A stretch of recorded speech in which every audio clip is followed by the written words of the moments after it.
Hello everyone, welcome back to the workshop. Today I want to make a video about touring two up. Why is touring two up a bit like going on holiday with children? Now you may be thinking that's a bit weird, but there are some similarities.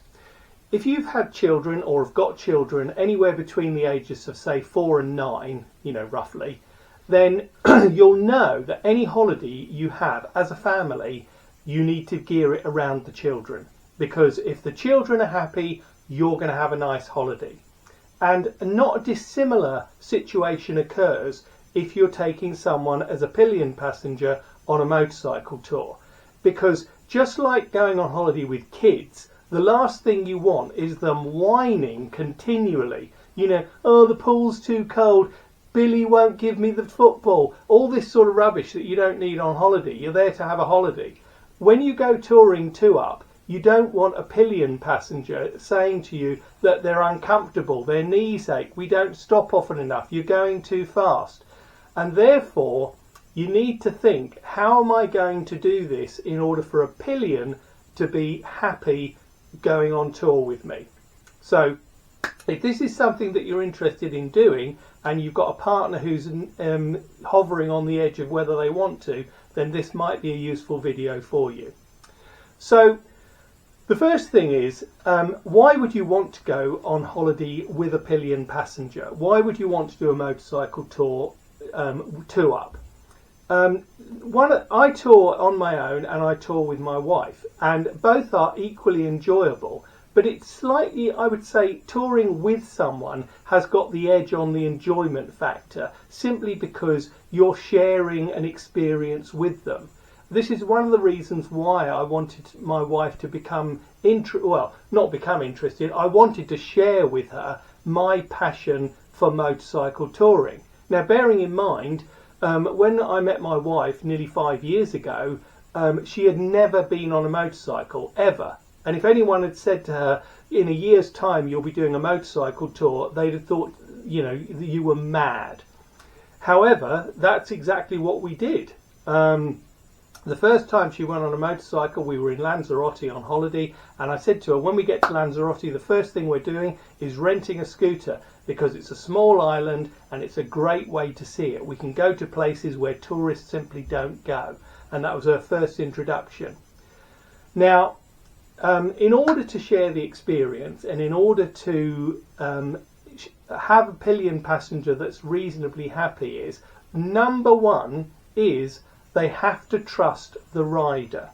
They have to have faith in your ability as a rider to keep them safe.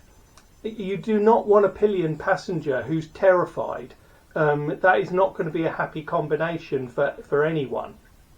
I have had conversations with people at the bike cafe that I go to, and they've said, chaps have said to me, oh yeah, I took my wife on the bike, some years ago, and we went down this straight road, and I thought I'd give it the beans, and she was terrified, and she said, I'm never going near that thing ever again. And you think, well, what were you expecting? You're in control of a machine that can easily kill somebody, and if someone's on the back and they're not in control, that's likely to be them. Why would you do that? The only reason you would do that is if you don't want them to go on the bike with you, or you're stupid. So it's one of the two. You either don't want them with you, or you're as thick as pudding. So you take your pick. So trusting the rider not to kill you is number one. The next thing to think about is, if I want to do this, do I have the right bike? Now, I know in my previous video of why you should tour more, I said in that video you can tour on any bike. And it's true, you can tour on any bike on your own. And let's face it, most bikes are built with the rider in mind. Most bikes do not consider a pillion passenger. You've only got to look at a modern Honda Fireblade, and the pillion seat, for what it's worth, is about the size of a cream cracker, and nobody is going to go on there for longer than 10 minutes. No one. So you do need to consider what sort of bike you use. Most people consider that anything less than 100 horsepower on a bike is not suitable for a pillion. And I would probably agree with that. I'd probably lower it to 90, but anything less and you're going to be struggling. When my wife and I first got into two-up touring, we had a Triumph Bonneville T100, which had about 59 horsepower, I think. And we toured a lot. I mean, we did thousands of miles on it, but it was underpowered. You know, two-up with luggage, the thing was struggling. And we upgraded to a Triumph T120 soon after. And now we ride a BMW GS 1200. But you don't need a big adventure bike to go touring. In fact, I think touring on a smaller bike, a physically smaller bike, is actually more enjoyable because they're easier to weave in and out and to stop at places where you'd worry about stopping if you were on something big and heavy. So you need something that's got a reasonable amount of power, and you also need something that's got a reasonable size to it. You know, one of the things that's critically important for a pillion is the ergonomics, is the relationship between the foot peg, where their backside is, and the knee angle. I mean, if you consider touring on a Honda Fireblade, for example, with a pillion, you know, they're going to be sitting on something the size of a biscuit, and their ears, their knees are going to be around their ears. You know, there's no way someone's going to do 8 hours in a day on a bike, you know, in that position. It's simply not going to happen. So this knee angle and the back position is critical. The other thing is that, you know, while you may be quite happy, because of course the bike is designed for you as the rider, to ride for 8 hours a day, the pillion is probably not going to be keen to do that long. Certainly not without multiple stops, which is fine. I mean, certainly when I'm touring with my wife, we stop far more often than when I'm touring on my own, and that's fine. I'm perfectly happy with that. So the bike is critical, the ergonomics of the bike is critical, and so is the physical size of the bike. One of the things which transformed the motorcycling that my wife and I do is getting a backrest for the bike. I don't like top boxes personally. I know some people love them and they leave them on their bikes all the time. I don't like them. I think they spoil the line of the bike. But my wife did want a backrest, so we got a backrest for the Triumph. And in fact, we've put it on 3 bikes, and I'm about to put it on a 4th.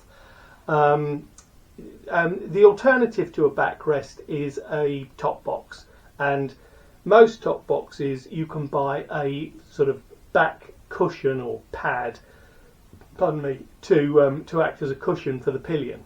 The only problem with a top box is a top box is square, and therefore the pillion passenger's back is square up against something, and that is not how people sit.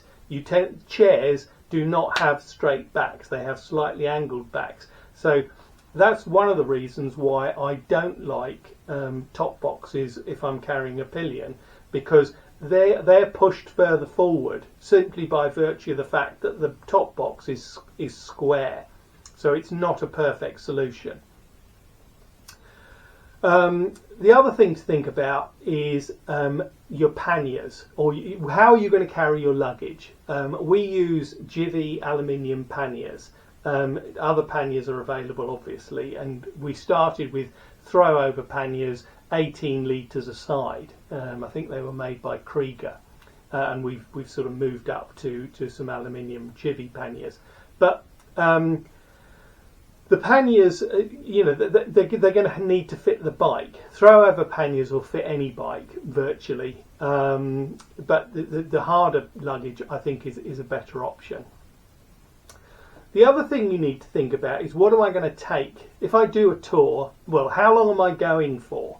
How long is this pillion passenger happy to go for? You know, if you're doing a 3-day tour, 4-day tour, that's great. You can do a month tour, it doesn't matter, you can wash clothes on the way. But you've got to think about what is the purpose of the tour, and that is going to determine what you pack. Now, generally speaking, certainly in England, you tend to tour in countries in the summer where the weather's nicer, because the weather often in the UK is not conducive to riding a motorbike. So therefore you're likely to be packing lighter weight clothes. You know, you're not going to pack a Canada Goose parka in your pannier, because you won't, or the only thing you'll get in addition to that is a thong. So that's not, you know, that's not going to happen. So, you know, lightweight clothes, well packed, and also, what is the purpose of the tour? Why are you actually going? Are you going to do sightseeing? In which case, why are you taking the bike? Surely if you wanted to do a city break, you'd fly there, and then you don't need to worry about what you're going to put in the pannier. The purpose of the tour, surely, is the ride, is seeing things that you don't typically see at home, and enjoying being out in the open air in another country, you know, smelling the wildflowers. Well, if you want to do this, and you've got a pillion passenger who's open-minded enough to try it, then start small. I mean, we often go for a ride, and we'll go to, I don't know, Port Maddock and have fish and chips, or we'll go to Lake Bala and have an ice cream. You know, and it's about 130-mile round trip, and it's a nice thing to do. Just start small. If the person you're taking as a pillion is nervous, then the last thing you want to do is say, right, darling, we're off to Canada and we're going to spend 4 months travelling around the place, because that's, you know, it's not going to be a good situation. One of the things that we did last year was we went to Mallorca. So that was a good combo, because it basically incorporated a motorcycle tour into a beach holiday. So we spent 3 days motorcycling across France down to Toulon in the south of France. We got an overnight ferry to Mallorca.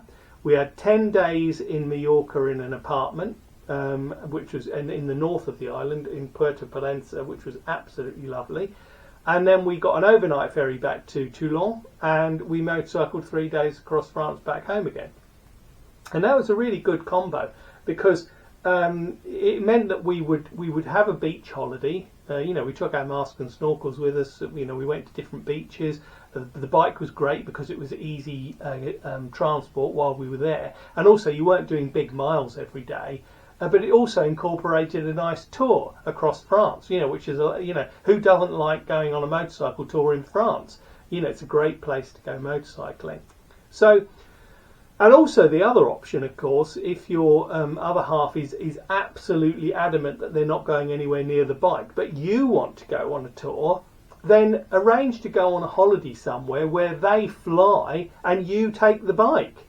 You know, I know people that do this, that they might go to, I don't know, Malaga in the south of Spain for 10 days holiday. Well, the chap, generally speaking, takes the bike and does a great tour through France and Spain to get to Malaga, and then they have their holiday together, and then the other half flies back and they then ride back. It's a good combo. You know, if you've got a partner that is adamant they're never going to throw their leg over the bike. However, if you allow them to gain confidence and trust in you as a rider, then it's a fantastic way to share an experience that you love. And if you didn't love motorcycling, then you probably wouldn't be watching this video. So I don't know if that's helpful, not helpful, or it's a waste of time because my wife will never go on a bike. It's up to you. But that's how I would recommend you approach touring 2-up. And if your pillion is happy, then you're going to have a good holiday. So please like and subscribe if you want to listen to me talk some more. And in the meantime, ride safe and thank you for watching.